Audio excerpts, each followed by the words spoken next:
rather be you than me. What's with we?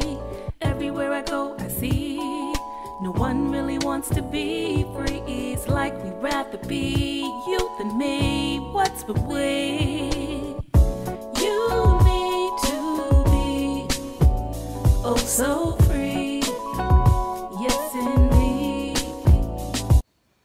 What is up, y'all? It's your girl Chanel from Complex Simplicity. Thank you for bearing with me. I know I've been trying to get this vlog done for over a week now, but I'm here. Let's do this. So I had a weekend off from work. As you know, I work in retail, luxury retail, and my schedule can be insane and super inconsistent. And I was closing the store, one of the managers that was closing the store a lot last week, which affected me being able to come home and do a vlog, especially if I had to close the store and then get up in the morning to open the store. So thank you for bearing with me. I've also been steadily working on a lot of projects, as you know. Just to give you an update regarding my podcast, which is called Candid Talk with Chanel. It is officially launching on September 21st. I cannot wait for you to see it and be able to listen to it, because there will be visuals as well as audio for it. It will not just be me and what I feel and think about things. I will be joined by others, and so I'm super excited about this. So make sure that you keep checking in, as I've been saying, on my social media. Check in on Instagram at ComplexedSimplicity09, my Facebook page, Complexed Simplicity, so you know what you need to know, because when you know, you know. So yes, I always like to give a brief recap. So for the weekend that I was off yesterday and today, yesterday was all things about the husband and I. Our schedules have thankfully been in sync lately, where we're both at least off the same day or 2 days each week for the past few weeks, which has been phenomenal and amazing, because as any of you who are in committed relationships, especially marriages, know, quality time is super important. It definitely is one of the top of my love languages. And so yesterday was all things he and I, and today I got to meet up with someone who I consider to be a career mentor, a former manager of mine, the person who I was hired and promoted under when I crossed over into this crazy ass industry of luxury retail. And so it was pretty cool to be able to get some advice and guidance regarding her. One thing that I have been learning a lot, aside from just the nature of my job and this business, is how to maneuver within companies, whatever company you work for. So I've been learning how to maneuver within the company that I work for to be able to get to the place of where I want to be. Of course, this is not by using tactics of stepping on people's heads and necks and all that crazy shady shit, but just more so, learning how to strategize and plot your way through a company, and learning what your company is asking of you, what they're expecting of you. A lot of expectations are not always communicated clearly, and I also had to learn that when I thought that I was communicating crystal clearly, it was perceived that I wasn't. So this has been a serious learning curve for me. I said to my girlfriend the other day, shout out to you, Erin, who I went to the Rose Mansion with. I was just kind of talking to her about, just where I'm at with my job, and just how, my first 6 months of being there, I was killing the game, let me tell you, which is what helped me to get promoted 6 weeks into me being hired.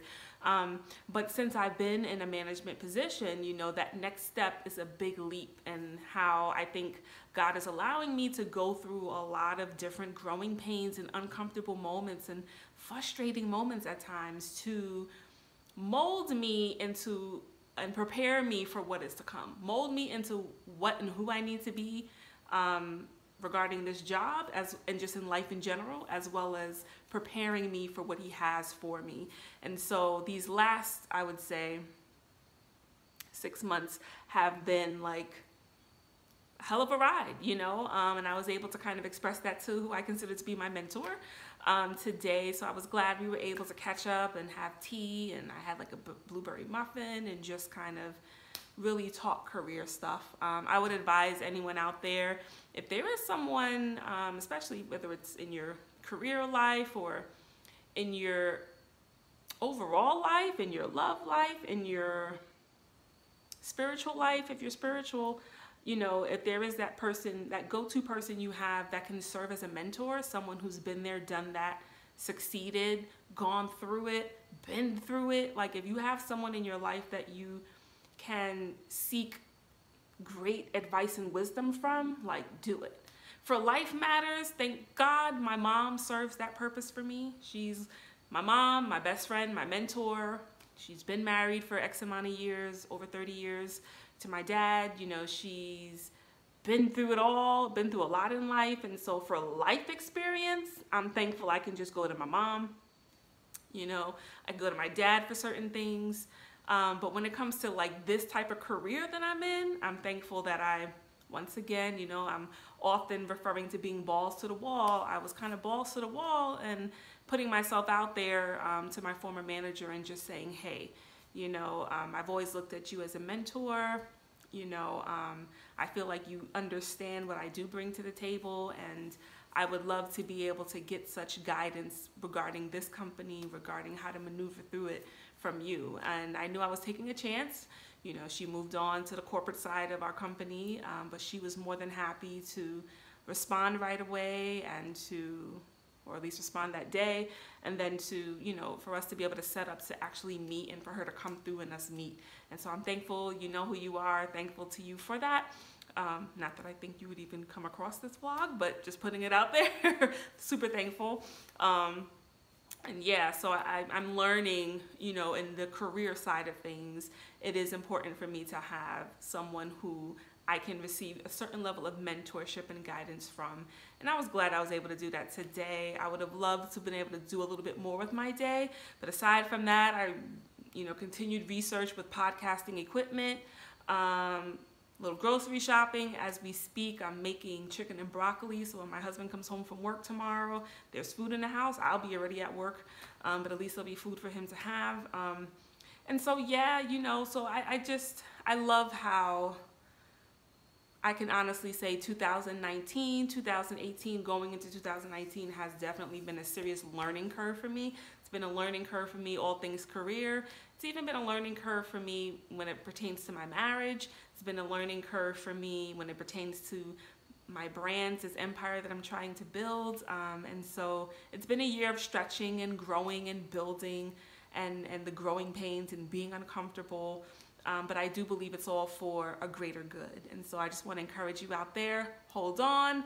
If you too have been going through some interesting times in life, certain trials and just challenges being thrown your way, as I always say, I do not believe that these things are done in vain. It is for the betterment of you at some point, or it's in preparation for what is to come for you in your life.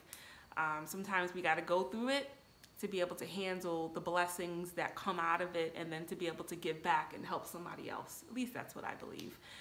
So yes, look out for my podcast on the 21st of September. I am super excited to be able to launch it and just to reach the people, reach you all out there, and have candid talk and candid conversations about real life things, as I'd often say, real shit, and to be able to share that space and to share the floor with other dope and amazing people who are doing great things, who have great stories, who have gone through it, who are willing to share and impart their journeys, their wisdom, their pitfalls, their successes with all of us.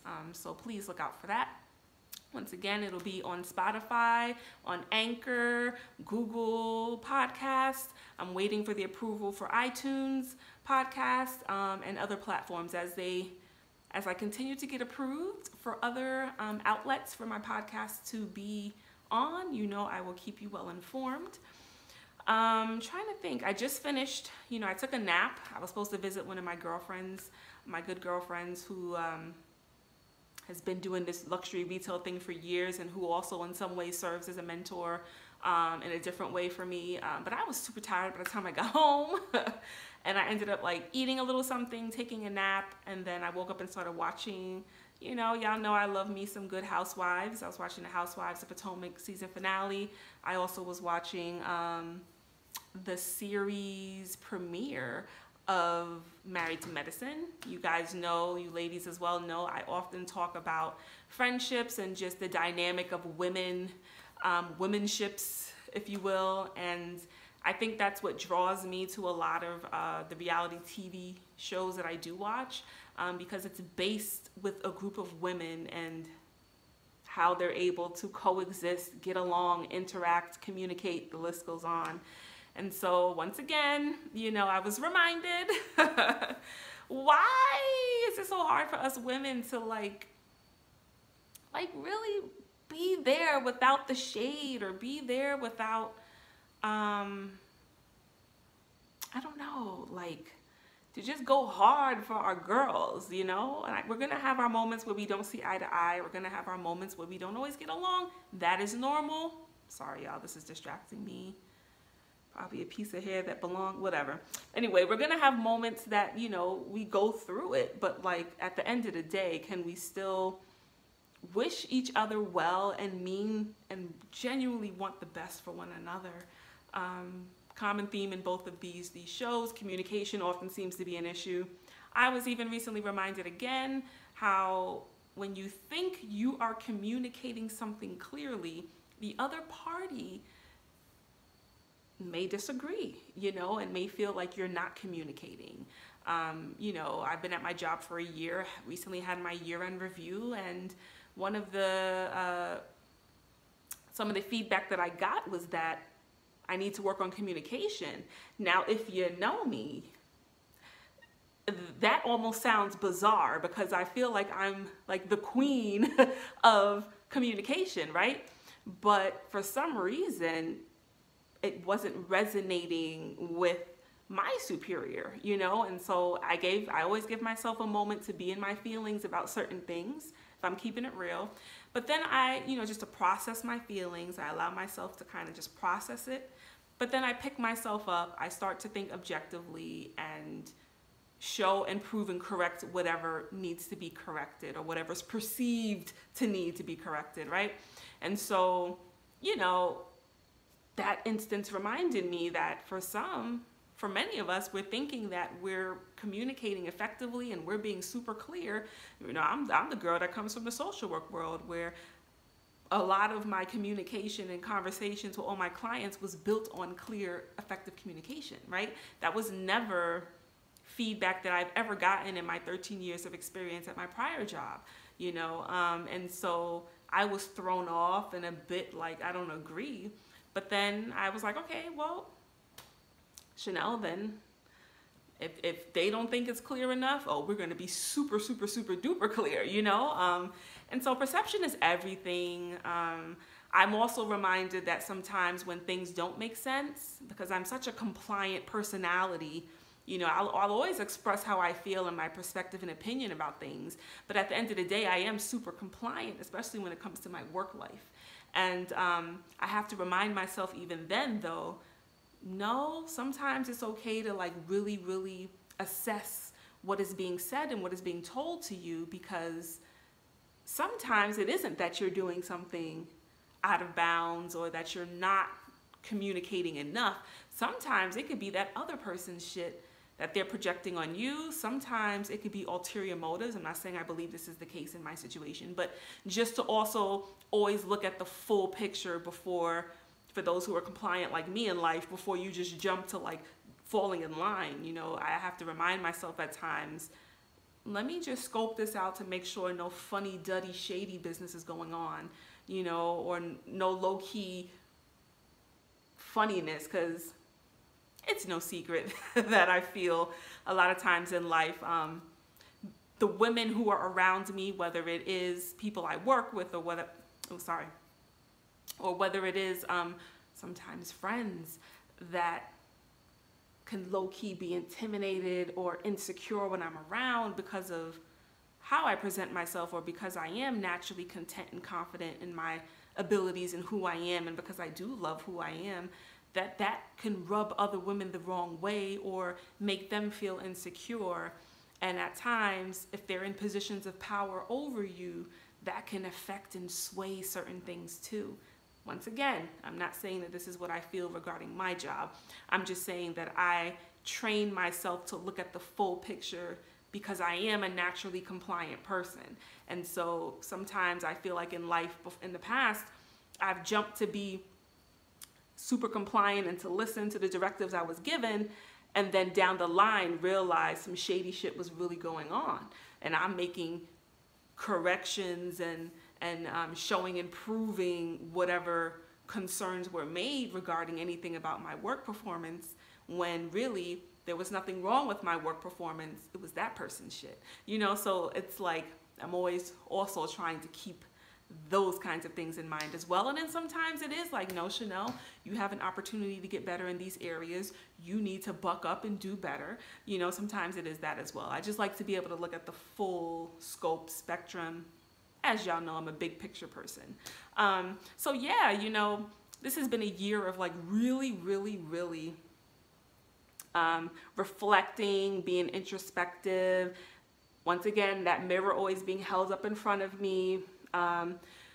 Continuing to be able to take constructive criticism and not letting it beat you or get you down, and still going for it. Like nothing, I feel like a lot of people who know me or people in my life think that things always come easy for me.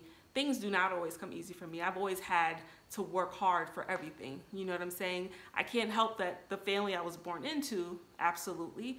Thanks be to Jesus, I was born into a healthy, sane, balanced family, right? The mom and the dad who were married, still married till this day, had a healthy marriage, a normal marriage, but overall healthy marriage. And that has helped me to be who I am. However, jobs weren't handed to me. Starting this brand, I didn't just blow up overnight. I'm still grinding and working hard, to build a community, to give content that means something. Marriage is super hard. Yes, I met my husband when I was 23 years old, but we didn't get married till I was 31. You know what I'm saying? So yes, I've lived on my own at 23 years old. I understood the importance of leaving my family's house and getting experience living on my own and taking care of myself before I was shacked up with a guy. However, I struggled a lot of that time. I learned how to survive, but I struggled. There were months where I was behind on rent. There were times where, I didn't have it to even get to work sometimes, meaning a Metro card. There were times where I really didn't have much food in my house and was thankful to be able to always go to my parents' home to get a hot meal. Or sometimes I would sit in my house and eat crackers or have to eat a bowl of rice and season it. You know what I'm saying? Like, so nobody's ever going to fully know, the struggles that I have had to go through. My life wasn't always easy. And even till this day, people look at my husband and I and they probably think, oh, they're homeowners and, Chanel lives that good life. She's married. She has a good husband. All of these things are true. But marriage is real. We go through what we go through from time to time, as most people do, and yes, I love the fact that we do own a home, but it's a huge responsibility. You know what I'm saying?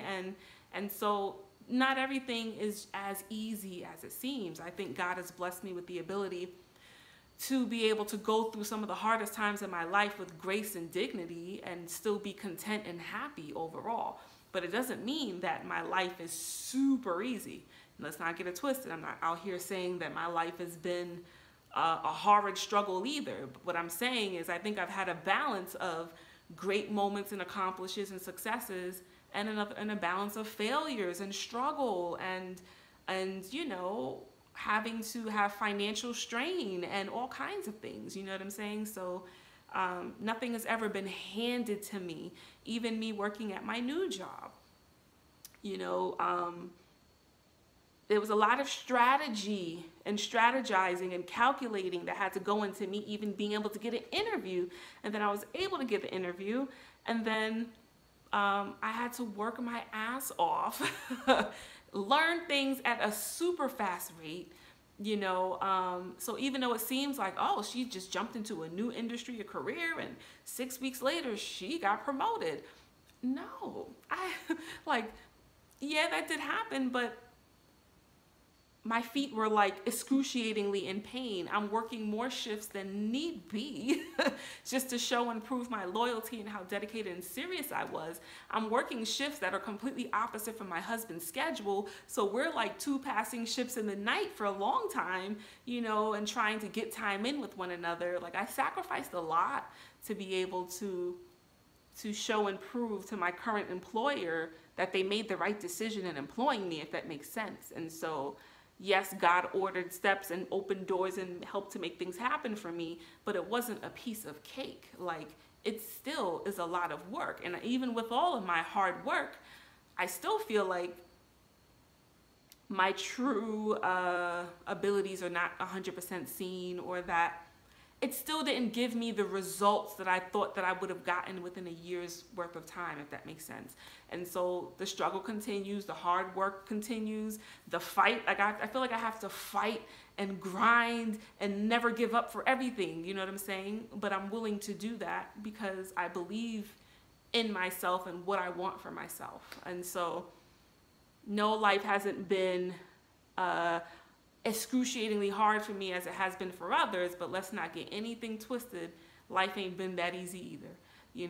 I've gone through and continue to go through my share. It's just that I think I'm able to still genuinely go through hardships with a smile on my face, and not like a fake smile. Y'all know I do not believe in faking it till you make it, but like genuinely still loving myself and being happy with myself and content in who I am and content in my life in some way. Even though I'm going through some craziness, God has given me that ability that I am super thankful for. And so just, we all have our stuff, our struggles, our challenges. I just want to encourage you that it's not in vain. It's for a divine purpose and reason, specific plan for your life and for how you are going to affect the lives of others in a positive way. So of course I wanted to, kind of relay that. And that's a lot of what Candid Talk with Chanel is going to be about. It's just not going to be just me saying what I feel. Once again, it'll be me, more than not, sharing the floor with other people who also get to give their perspective and speak to their experiences within their lives and the life lessons that they have learned to get them to where they are today. Trying to think, what else did I want to talk about? It's funny, I have this whole agenda before I turn this camera on, and then when the camera's on, I'm like, it flows, and then I'm like, ooh, I'm missing something. We're about 22 minutes in. I still have to have more to talk about. Oh, work-life balance. So this is a conversation that I had with my boss the other day, as well as with my mentor today, as well as on my Instagram page, once again, at ComplexSimplicity09, how in me getting into a different career field, I was so accustomed to, maybe it's considered the old school way of doing things, or more so when you work a more conventional job or in a more conventional job setting, where when you first start a job, the last thing you're supposed to be doing is requesting for days off. It's about you showing your dedication, getting in there, learning what you have to learn, and going hard in the paint, as I often say, working hard and delivering. And then once you get to that 6 months to a year mark, that's when you probably have accrued some level of vacation time or comp time, and then you're able to kind of request for time off. So I went into my current job thinking that's the normal rule of the world, the working world, right? And that really isn't in retail.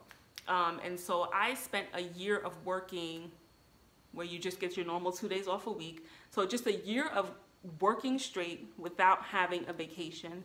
And once again, I realized nobody cared. That shit didn't matter. Where it's like, wow, she's super dedicated. She always made sure that she was scheduled to work when there'd be the most clients coming in, the most potential sales, things of that nature. That shit didn't matter.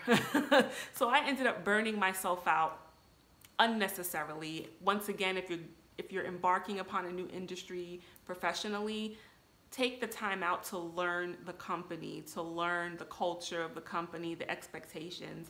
I was just so fixated on just learning my job and my role that I didn't take as much time as I should have to learn the company and the culture and how the company works around certain things such as time off, right? So I'm burnt out. Thank God I did put in my vacation for early October. My husband and I are making 5 years of marriage, God sparing our lives, and we are working hard to be able to go away and to have the R&R that we both need, as well as to celebrate the fact that we have made it 5 years of marriage, which is a serious milestone if you ask me. And so I will never do that again, as far as just working over a year without any vacation. I do feel tired, the kind of tired and fatigued that sleep cannot heal, because I need the R&R, I need the vacation, I need time away from working to be able to just reset, recharge, re-energize. So please, for you out there, my encouragement to you, make sure you have that work-life balance. When I was in the social work world, I had the work-life balance. I understood the importance of it because of the nature of the job. I had been with my company for 13 years. So I always had time, you know, seniority. I had seniority, you know. I also, you know, understood my company because I was there long enough to know. And taking vacation was encouraged because of the nature of the job and what you were doing and what you were dealing with on a day-to-day basis. And so I had supervisors who would be like, no, I got a memo that you're over in vacation hours and I need you to take time. You need to take time anyway for yourself. They would check in with you regarding your well-being. Totally different kind of world than the world that I am in now. And so now I'm in a world where you have to always be the one to initiate, to say, hey, I need to take time, to say, hey, I need to speak with you. We need to have a touch base. We need to do this. We need to do that. I'm used to a world where that's a mutual thing. The supervisor and the supervisee come together and they're both having that exchange. Whereas now I'm in a world where me as the managee, in some senses, needs to go to my manager about a lot of things and initiate and, you know, self-start. They're big on self-starting. And so please learn your company, learn their ways, learn their expectations, learn the policies around vacation time and everything else under the sun that's super important, so that you don't burn yourself out thinking that because you're new to your job that you just have to go hard for 6 months, 8 months, 12 months before you get that vacation. That is not the case. In a lot of places, in some places, that's not the case, I would say. And you don't want to burn yourself out either way. If you need time, take your time. And so work-life balance is everything, because a happy, well-rested, recharged person is then able to go back to work and kill the game, you know. And so that was another important, valuable reminder that I recently have had. So yeah, like I said, this has just been a year of discovery for me and a year of relearning certain important lessons and stretching. But like I said, I know that all of this is not in vain. And don't get me wrong, it's not that I've had like this horrible time. I've actually enjoyed my first year, and I kind of like the fact that I have been stretched and challenged in a different way. My brain has had to work in a different capacity because I changed careers, you know. I was stagnant at my last job. I felt like I wasn't growing. And so now to be somewhere where your brain has to work in a different way and you see that you are growing and you're being stretched and pushed, I think that that's good. But I'll be honest in saying it was uncomfortable at times and still is, but I do know it's for a greater good. And that's what keeps me going in there and not giving up. Even like with my music, the projects, like I said, I'm lining up who I want to work with as far as production-wise, producers. And one common thing that I've been saying is that I want to be stretched. I want my songwriting to get better. I want my melodies to get better. I want my vocal arrangements to get better. I want to be able to show my vocal ability in other ways. I haven't shown all of the beauty of what my voice can do and who it is fully. And so I want to work with people, in addition to my brother, who will push me and challenge me, whose music I would say would push me and challenge me to go better, to get better, to go harder. You know what I'm saying? Because I really want this next project to be like, damn, Gina. You know, because this next project ain't gonna be free. Check it out on SoundCloud. I did that for the first EP. It was cute. Had a lot of samples that we didn't get cleared. I tried to. But this second project, is for sale. And so, being how I have to come out of my pocket to hire these producers, okay, it's gonna be for sale. And so that's just the theme of my life. Even when I think of my marriage, I want to continue to grow as a wife and be what my husband needs, you know what I'm saying?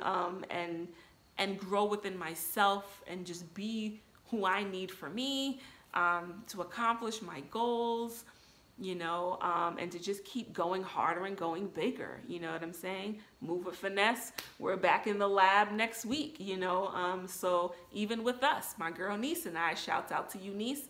The plan is for us, and we've been already planning this from months ago, to step up our level of choreography. Yes, we do beginner level hip hop and sexy dance classes, but we can still step it up, you know? So I think I'm just setting the bar a little bit higher in every facet of my life, if that makes sense. And I think we can't go wrong. You're always trying to get better. You can't go wrong, you know? So yeah, and once again, you know, I love to encourage the singles out there, you know, as I often say to even my single girlfriends, like, still enjoy and live your life while you're single. That's the time to really like step it up within yourself and within your career. And, you know, if you need therapy, go get that therapy. If you need a life coach, get that life coach. You know, if there's certain dots that you need to finish connecting personally, individually in your life, now's the time to do that.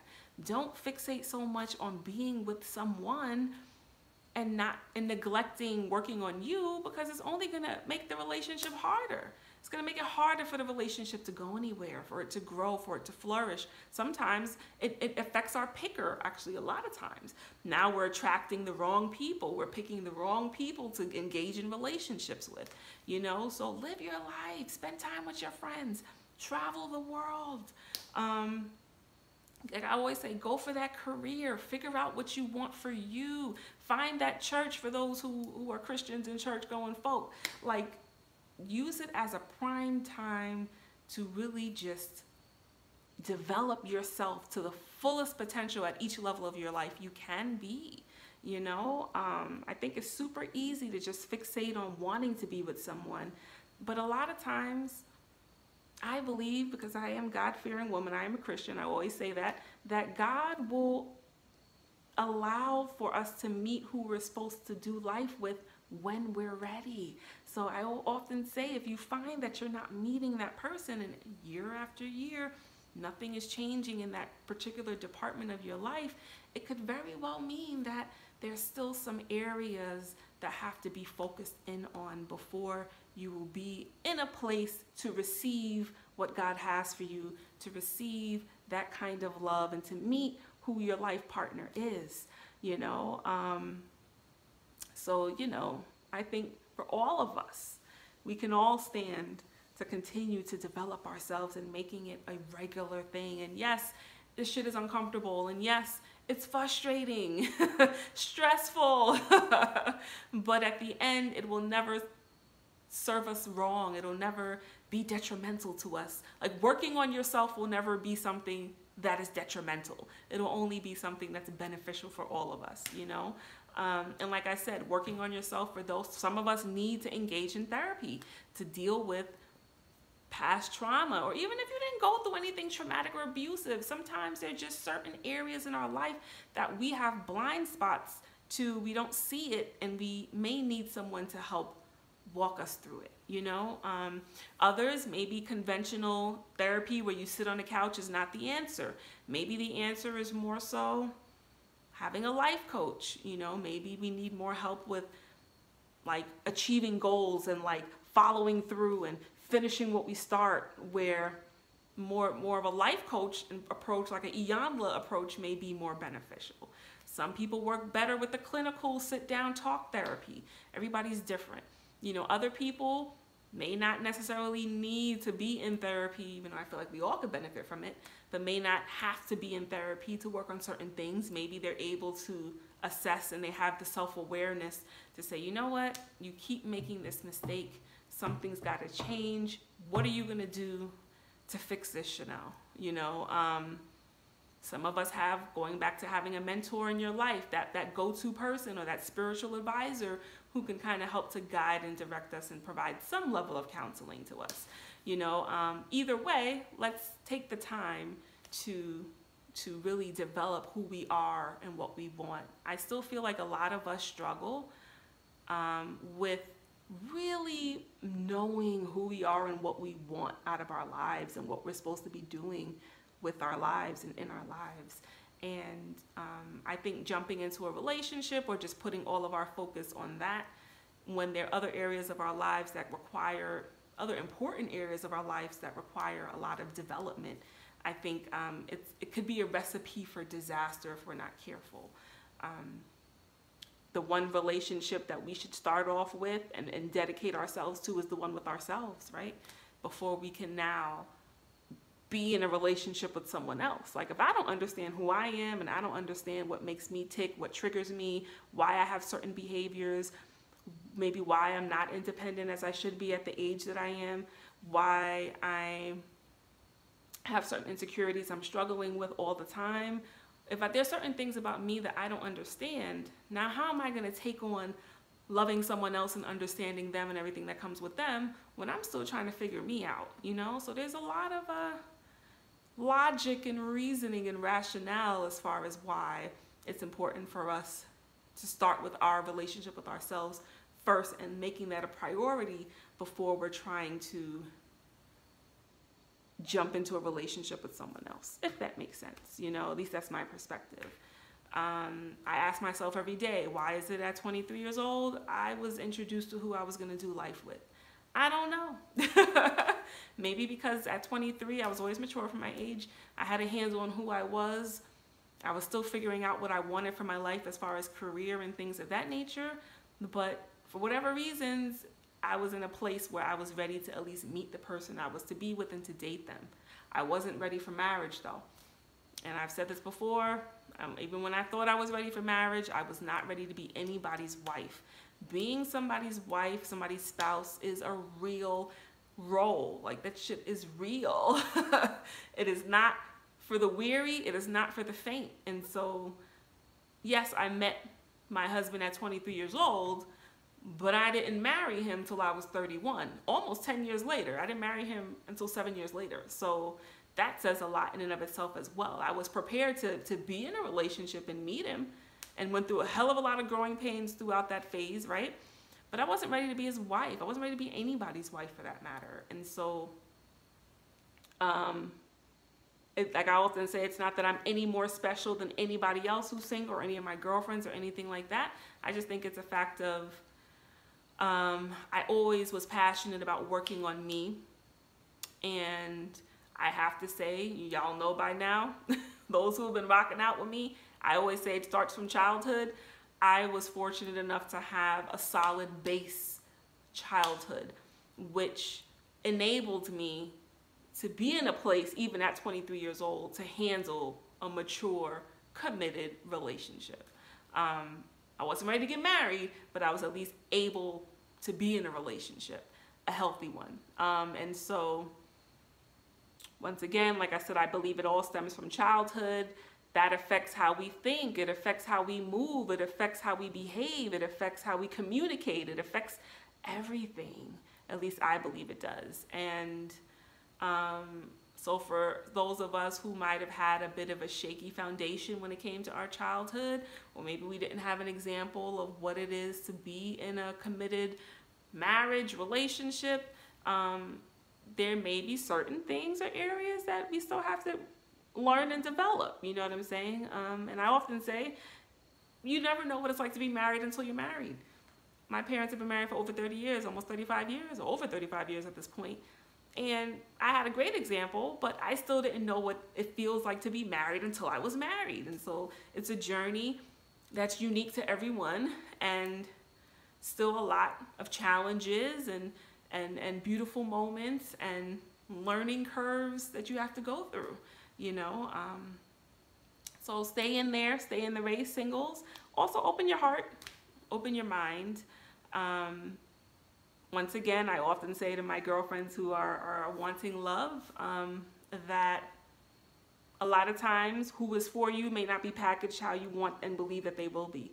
And so try to have an open heart and an open mind when going through the dating process and getting to know people, and not being so rigid with things that are not that important in the grander scheme of things, right? Yes, certain attributes and qualities are non-negotiable, but then there are other things that are, and that are not as serious and that are not going to determine how healthy and strong your marriage will be when all is said and done. And so it's learning what is and knowing what's non-negotiable, what's important, what's necessary in order to maintain a stable relationship, and then knowing, you know what, it's not that serious in the grander scheme of things, this particular quality or whatever. But anyway, it's been 40 minutes. I've been talking your head off for some time. Continue to rock out with your girl by going to complexsimplicity.com. Thank you so much for my ride or dies, and keep checking in, because September 21st, we're launching Candid Talk with Chanel, the podcast. I'm super excited. I'm hoping you are as well. And until next time.